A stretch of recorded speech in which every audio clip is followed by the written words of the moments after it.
Thank you for joining us today. I want to acknowledge that we are gathered on the traditional territory of the signatories of Treaty 7. And I acknowledge the Métis people who share a deep connection with this land. My name is Joe Ceci, and I'm an Alberta NDP candidate for Calgary-Buffalo. I'm joined here in Englewood today by small business owner Sarah Elder Chaminara, and of course, our leader, Rachel Notley. We're at Madam Premier in the heart of Englewood, the Music Mile. Thank you for hosting us today, Sarah. Voting is in season, eh? It is. It is, yeah. I'm May 29th is kind of a big day. Yeah, big day. Okay, yeah. I'm there. I'm very excited to be here today as our party makes an important commitment to Alberta's small businesses.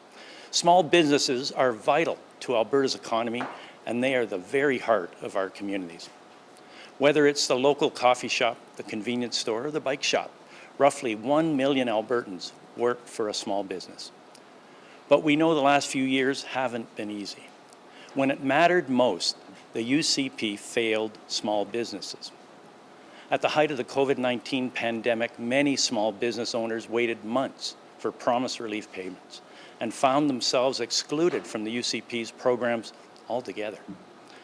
While the biggest corporations got a handout from the UCP, the small businesses were left to hung out to dry. Alberta's NDP fought hard for additional supports for entrepreneurs, but the UCP refused to listen. In this election, we have a chance to fix that mistake. We have an opportunity to support small businesses and give entrepreneurs a break. We will take action. To tell us more, I welcome our leader, Rachel Notley. Rachel. Thank you. Well, thank you very much, and thank you everybody for your patience. As many of you here know, we had to remove a protester, but I'm very pleased that we were able to have folks stick around. And thank you, Joe, and thank you very, very much, Sarah, for hosting us today at your amazing store. We all know that Alberta's entrepreneurial spirit is at the heart of our economic success.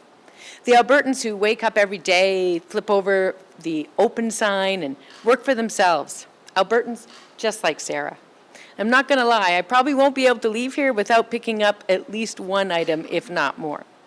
Now, in Alberta, there are roughly 100,000 small businesses employing more than 1 million Albertans, contributing so much to our economic growth.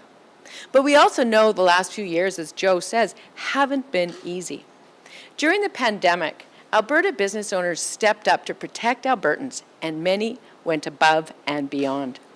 They worked overtime to keep Albertans safe, keep creating jobs, and most of all, to keep our economy going.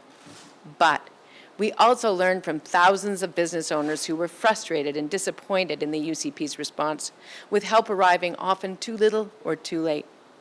Today, there are fewer businesses open than when the UCP took office. Ontario, BC, and Quebec have all seen positive growth, but according to recent surveys, 62% of small businesses in Alberta are experiencing below normal sales. 68% are still working through pandemic-related debt, with 80% of business owners still reporting pandemic stress. All three categories are higher than the national average.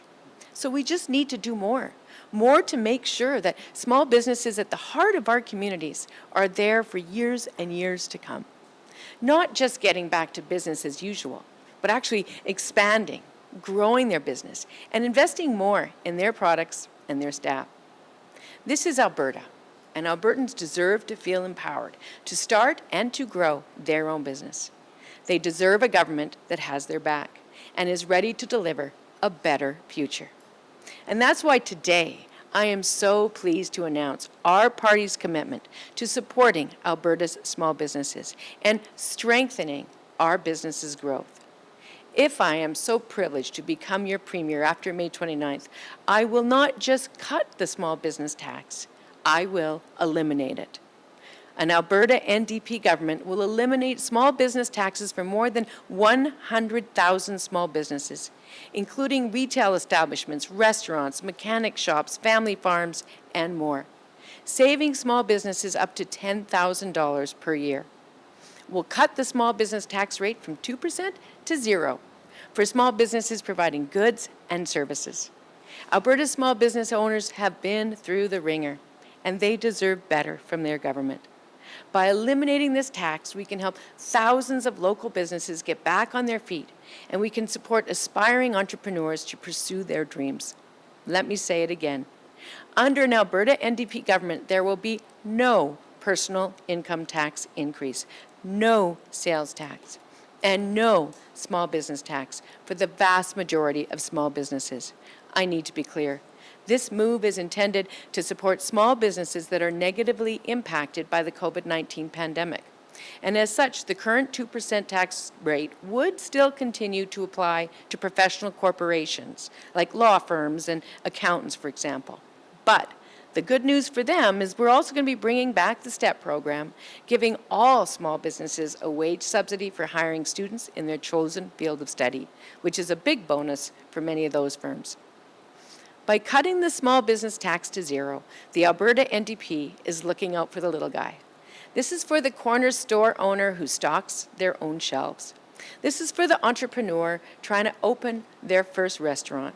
This is for the farmer who wonders when they'll get ahead. And this is for the coder who has a good idea for an app and they know it. And this is for that electrician who slaps their own logo on their own van, drumming up their own business because they have a family to feed and bills to pay.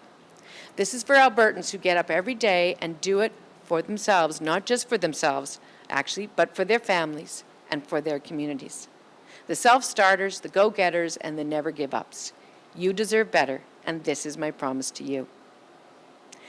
Today's announcement makes it clear that Alberta's NDP is the only party in this election with a plan to support small business. And I'm asking all Alberta business owners to look at what the Alberta NDP is putting forward and consider what it means for your business. Because in this election, you have a choice, and you can choose better. Thank you, and I'd now like to welcome our host, Sarah, to say a few words. Thank you, Rachel, and thank you, Joe. It's so great to have you here today.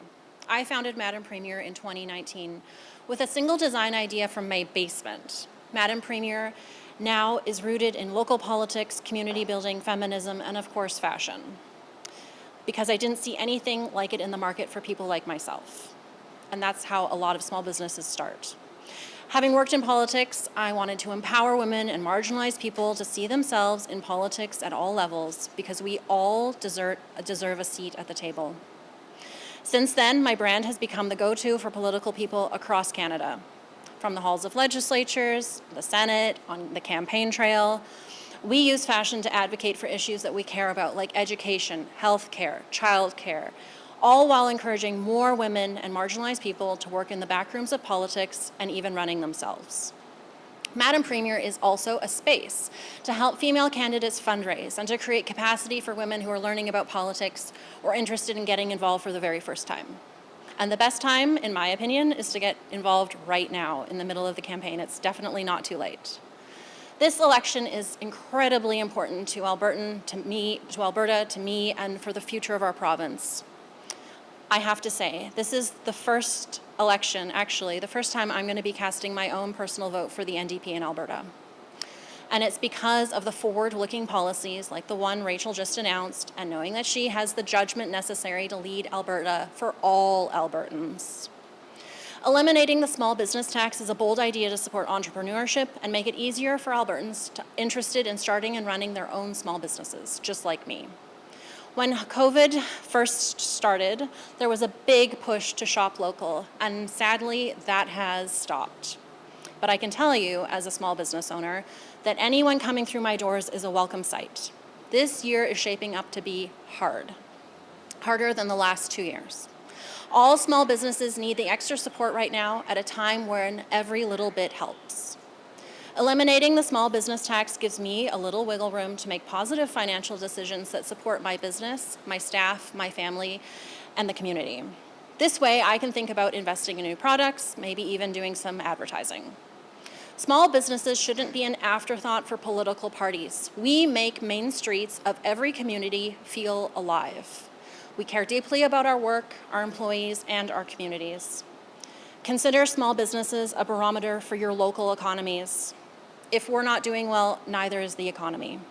The Alberta NDP is showing me that they are paying attention, and that matters to me as a business owner, as a mother, as a woman, and as an Albertan. Thank you.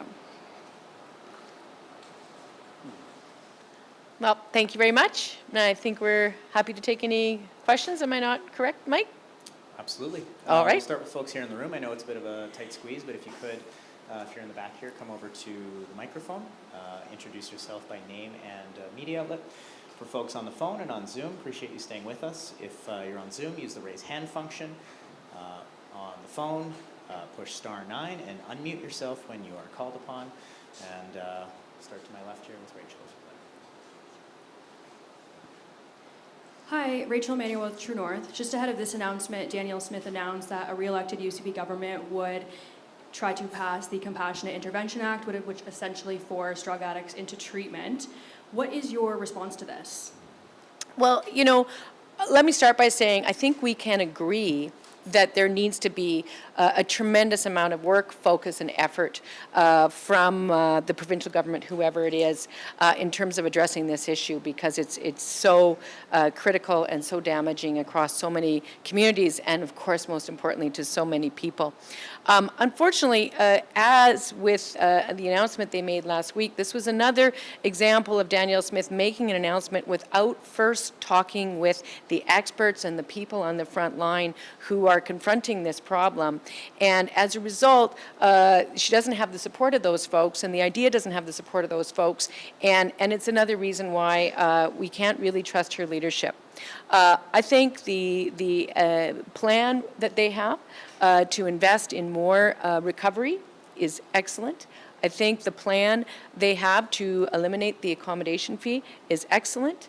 But I think that unfortunately the rest of it and the failure to take a more comprehensive approach is going to lead to a failure to succeed, I'm afraid. And that is coming from folks on the front line who we've been engaging with quite extensively for some time on this issue. Sure, so you're saying the Premier has failed to consult. I mean, today she was joined by several recovered addicts who said that involuntary treatment really saved their lives. What would your response be to those individuals who say this type of act, this type of policy is exactly what we need to see in the province right now? So what we are hearing from a number of other folks who struggle with addiction, as well as a whole other range of trauma that they've experienced throughout their lives, as well as medical experts and frontline therapists and community developers, is that overall forced recovery is not successful. And that you need to have a whole person response and approach. You need to be looking at far broader forms of therapy and support at the front end, and a lot more transition and support at the other end. And so the recovery is good, but the idea of forced recovery rarely succeeds. Tyson Fedor with CTV here. Ms. Notley, this morning, YYC Matters, the City of Calgary released their, I guess, their wish list of what they'd like to see. A lot of residents putting their thoughts into what they'd like to see from their next government here in this province. A lot of focus on transit, affordable housing, public safety as well. What do you make of those requests, especially from a lot of people who don't necessarily live in the downtown area, a lot of people in the suburbs who do feel that coming downtown can sometimes not be as safe, but definitely during the day they do feel that. Absolutely. So we've, first of all, let me say, I agree that this is a critical problem. It's a critical problem for the people who are at the heart of the social disorder, shall we call it, as well as, and it's most critical, in fact, for them and their loved ones. But it's also, of course, very concerning that more and more Calgarians and more people in urban centres across the province are not feeling safe in their communities. And so the government needs to take this matter seriously from all perspectives. That's why we match the UCP's commitment with respect to more resources into law enforcement, essentially restoring the funding that had been cut by the UCP 4 years ago. And then paired that with a matching number of mental health therapists, community navigators, and social workers who could help provide more of the wraparound services that so many of these folks who are at the heart of this need. That also needs to be considered in conjunction with our commitment with respect to affordable housing. And it's not just provide, like our affordable housing plan is ambitious and broad-ranging, but there is a significant portion of it that is focused on those who are hardest to house, who need those really robust and comprehensive wraparound services in order to help them get that little bit of certainty in their life that will allow them to start making those kinds of changes and improvements bit by bit by bit. It doesn't happen in 30 days, doesn't happen in 90 days. It's a big, there's a lot of time and effort and kindness and caring and security that needs to be behind that. And so that's why we've made a number of different proposals that would focus on those efforts. And just one final one for you, just to address, so again, this is, I think, the second or third time on the campaign where your press conference has been delayed by up to nearly an hour. Have you been told by your team or anyone on why maybe this is the best course of action to delay these press conferences when these types of instances happen? Or is there maybe a better way to potentially do this? Maybe take the question, but maybe not answer it?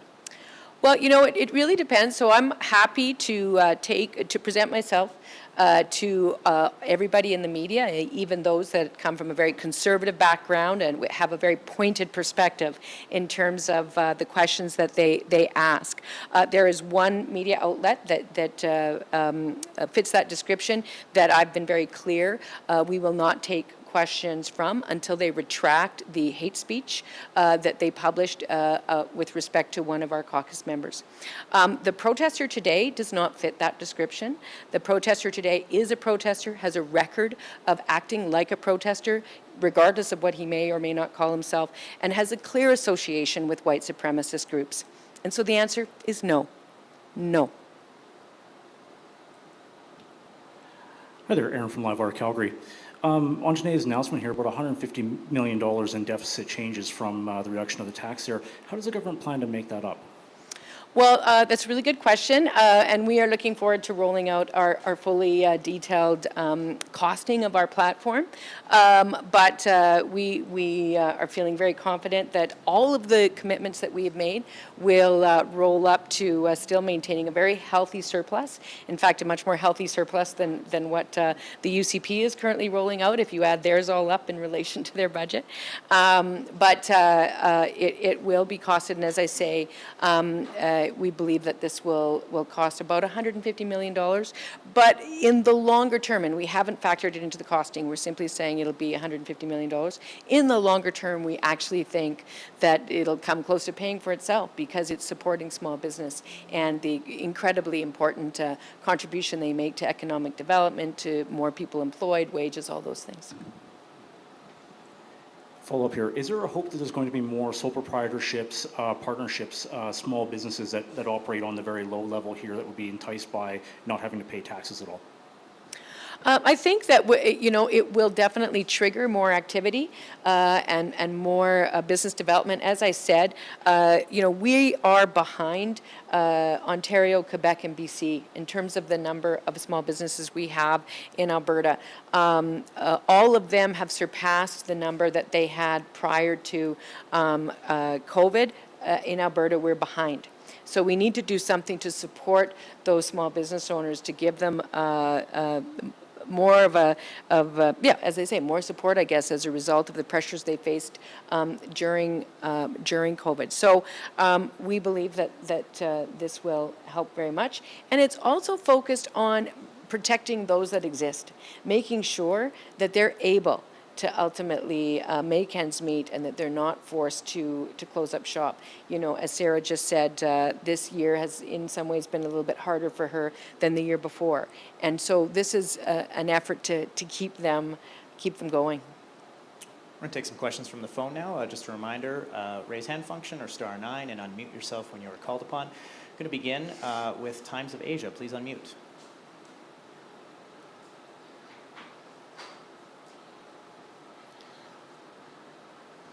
Please unmute yourself. Go ahead.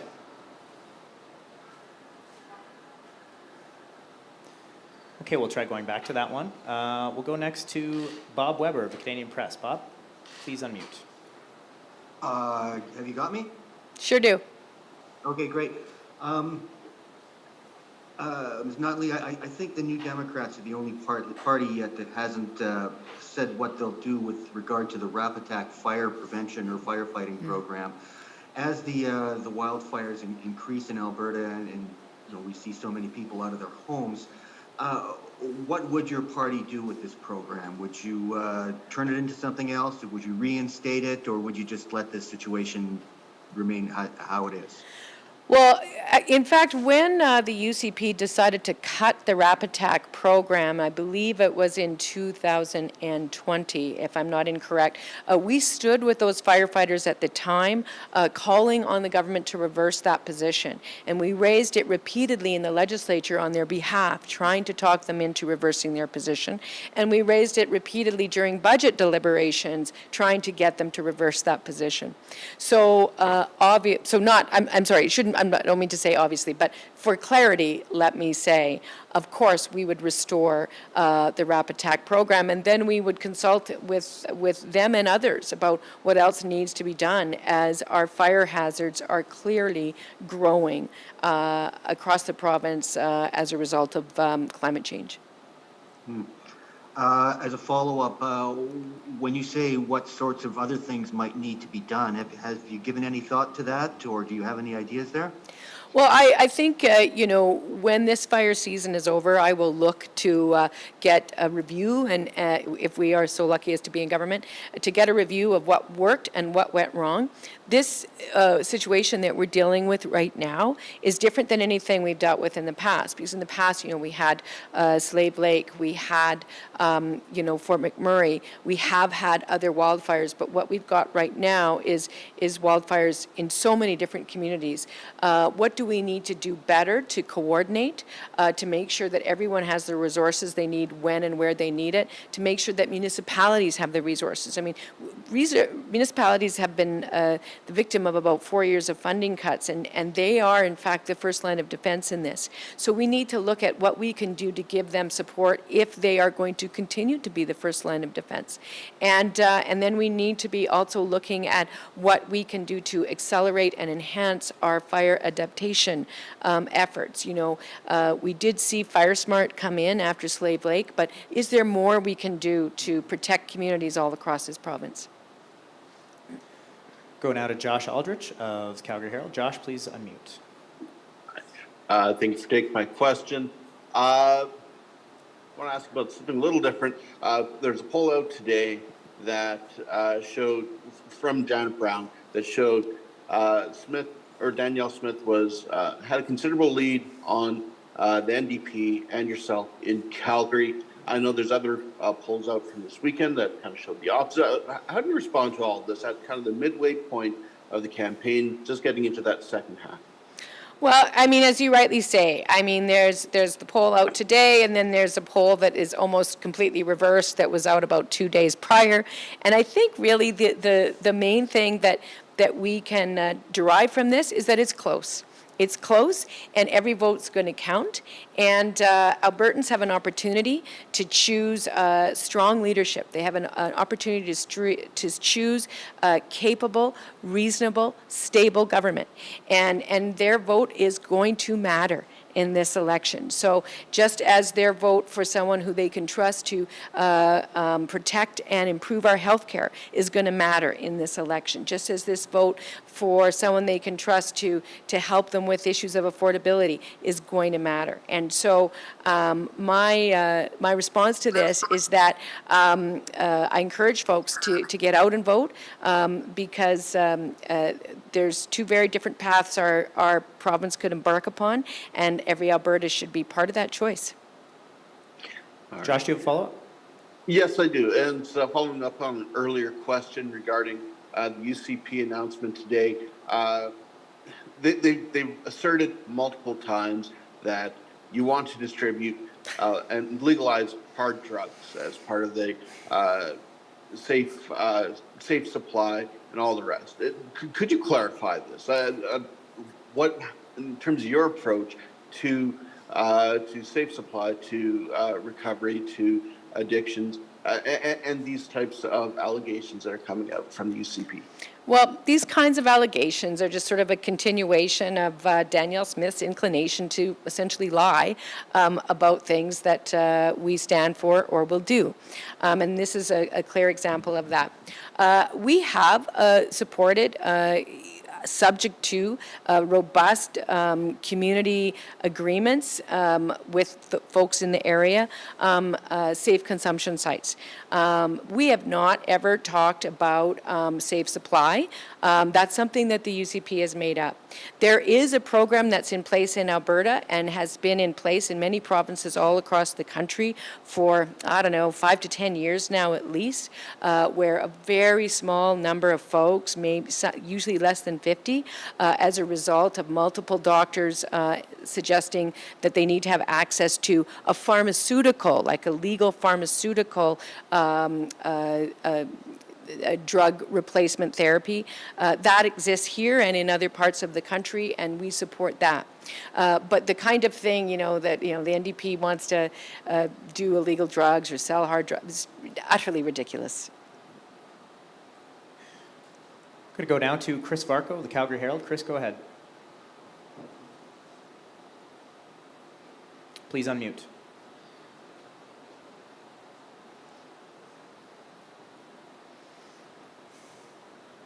Okay.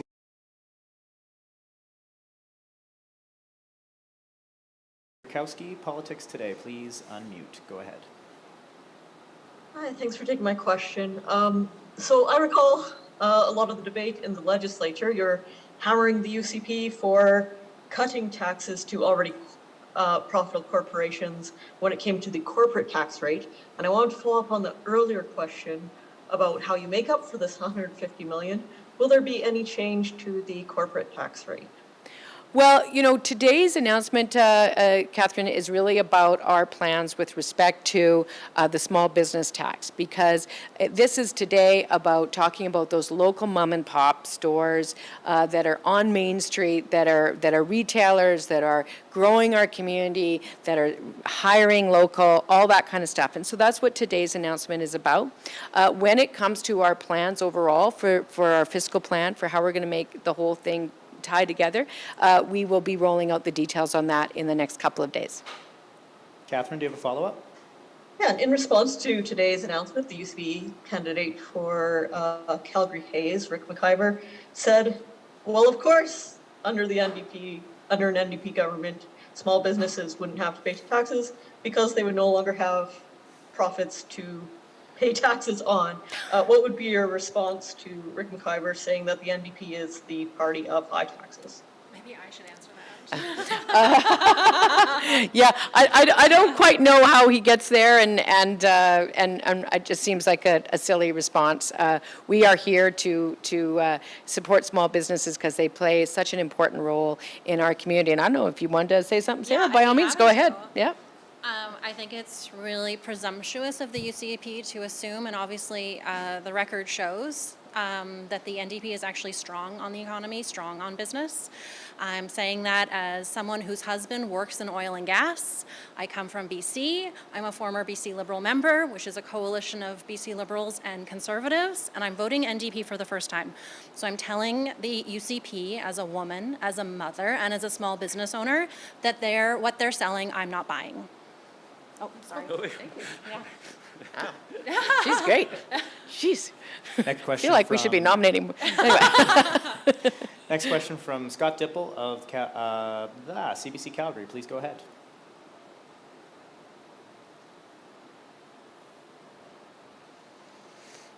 Scott, you there? Please unmute. Yes, Ms. Notley, can you hear me? I sure can, yep. Okay. What do you make of this video that's out today, which shows Danielle Smith last September, that would be just prior to becoming Premier, was raising questions about whether police officers broke the law when they were enforcing public health orders?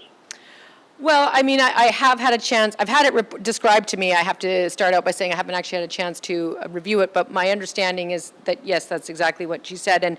And listen, This is why she cannot be trusted to lead our province. It's why she cannot be trusted to provide stable, capable, reasonable government. The idea that you would call into question police officers who are enforcing the law and that they would somehow be at risk of being accused as criminals by the Premier for doing their job is exactly the kind of threat to the rule of law that Danielle Smith represents. And let me be perfectly clear, that's not only bad for all the reasons around public safety and all the reasons around strong community, that is exactly why investors from outside of this province are going to go somewhere else. If they have to worry about police officers being branded criminals solely for the act of enforcing the law that has been appropriately passed through our democratic institutions. Scott, do you have a follow-up? I have a follow-up regarding the tax announcement today. Is there a sunset clause, or would this be permanent going forward with an NDP government? No restriction in terms of how long the rate would remain that way for these small businesses? No, it's absolutely permanent. It's modeled off of what the Manitoba NDP did, oh gosh, over a decade ago, and to this day they have the lowest small business tax rate in the country, i.e. 0, and we will be right there with them. Next question is from Mandeep Pujara. Please unmute and go ahead. Hi, Mandeep this side from Prime Asia TV.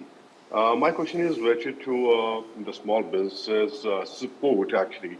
During the COVID, so many businesses have been closed due to the COVID and thing. So after that, there's nothing much to support the new small businesses opening, like anything, the small business incubation, like more and more people are coming to Alberta these days with the right skill set to start businesses in the IT sector, even to support the agriculture sector here in Alberta for the value addition, like the processing of commodities. And do you have anything specific to announce for the small businesses, business incubation, like the funding to start new businesses here in Alberta? So, good question, broad question. So, of course, in addition to today, where we're talking about zeroing out the small business tax, we have also outlined some tax credits that we would bring into effect in order to incent small and emerging businesses in particular sectors. We've also outlined our proposal to establish a venture capital fund that would be funded by Albertans themselves and backstopped by the government in order to provide capital for some of those smaller businesses that struggle to get capital because they are still, not sufficiently well established. So there are a number of targeted ideas. So you mentioned commodities. We have rolled out a targeted agri-food tax credit as well. Again, focused on emerging, because it's an important emerging sector. So it depends a little bit on the sector, depends on the size of the business, depends on the amount of capital they're looking for, but we have a whole suite of very targeted proposals that are out there because we think that government should be focused on encouraging new and emerging sectors and new and emerging businesses in order to grow our economy, and so that's our focus. Mandeep, do you have a follow-up? Yeah. My question is in general. As per my understanding, there's nothing much here in Alberta to support the small businesses. Like if we talk about the different sector, I definitely really agree about that. But do you have any support, like the funding, especially to support that kind of businesses here in Alberta, in general?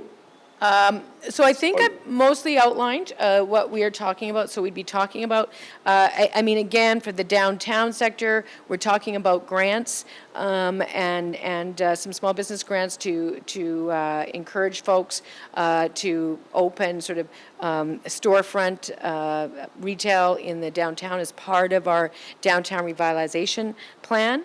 And then, as I say, we have got specific incentives for specific types. But a global across the board one, not necessarily, no, but very much ones that, obviously, the fact that there would be a zero small business tax is a good general start for incoming businesses, I would argue. We have time for 2 more questions. We'll try again with Times of Asia. Please go ahead and unmute.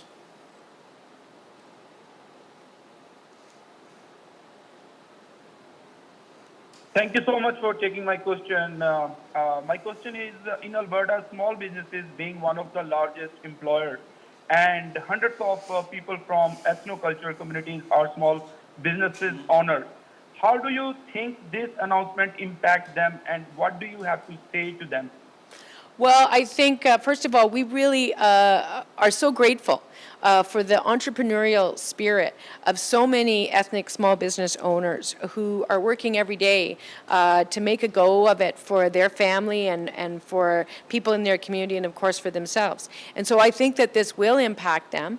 Depending on how much people make, this could be worth up to $10,000 a year to a small business.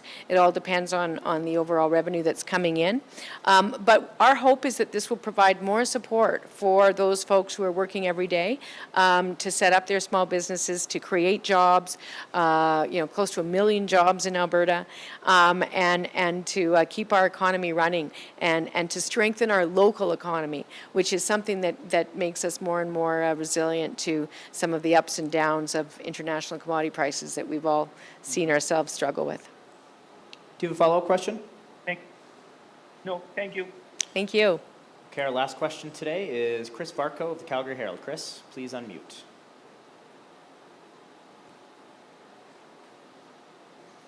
Hi, can you hear me? Sure can.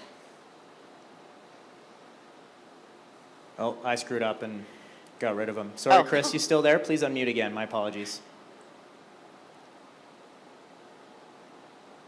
Go ahead, hi, Chris. Rachel. Can you tell me when? Hi, can you tell me when would this tax rate kick in? Who would be eligible, and who wouldn't be eligible, and why have you decided to differentiate between professional corporations and, say, companies that are selling goods rather than services? Absolutely. So it would become effective January 1st, 2024. And the reason that we are doing this is because we're really, as I said before, trying to focus on that mom and pop operation that is trying to make a go of it, that's employing people, that's contributing to their community. And it's not that lawyers and accountants don't contribute to their community, but oftentimes what you're seeing is those are very, very high income earners that are mostly that revenue is coming mostly to themselves. And so you end up with sort of an unintended consequence of giving a tax break to folks who are, doing super well, and it's great that they are, and, they're still only paying 2%. But this is really more about those folks who are, as I say, they're providing retail, they're selling goods, they're not professionally designated, and they're operating with very thin margins. Chris, do you have a follow-up? Yes, I do. Just philosophically, how do you view the idea of reducing the small business tax or eliminating it to zero versus increasing the corporate income tax rate on larger businesses? Well, in principle, what we know is that small businesses create about 1 million jobs in Alberta, and they are the backbone of our economy. And we know that they've really gone through a tough time over the last few years with COVID. And so those folks are the ones that we really think there's an opportunity for the government to support. It's great that some of our large corporations are doing very well, but we are seeing that larger corporations, their level of profits are growing and they're quite healthy, and that in fact that they have rebounded with tremendous effect. But the same can't be said for our small businesses, and those are the folks that really contribute to the vibrancy of our communities and also create so many important jobs. And so those are the ones we're here to talk about today. That's all we have. Thank you. Thank you.